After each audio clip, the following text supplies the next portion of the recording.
तो इस वक्त आसाम से बड़ी खबर आ रही है। कछार जिला सैलाब से सबसे ज़्यादा मुतासिर 3 अफराद लापता बताए जा रहे हैं। SDRF की टीमें राहत व बचाव के काम में जुटी हुई हैं। तो बड़ी खबर इस वक्त आसाम से आ रही है, जहां सैलाब से काफ़ी नुकसान हुआ है। कछार जिला सैलाब से सबसे ज़्यादा मुतासिर हुआ है। 3 अफराद लापता बताए जा रहे हैं। SDRF की टीमें राहत और बचाव के काम में जुटी हुई हैं।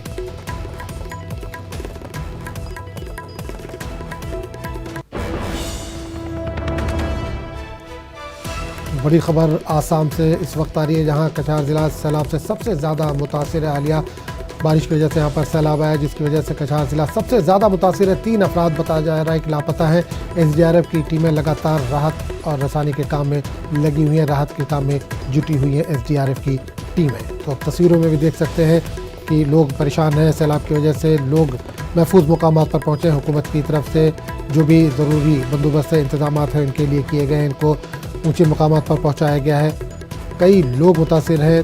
3 लोग बताया जा रहा है कि लापता है। SDRF की टीमें लगातार राहत और बचाव के काम में जुटी हुई हैं।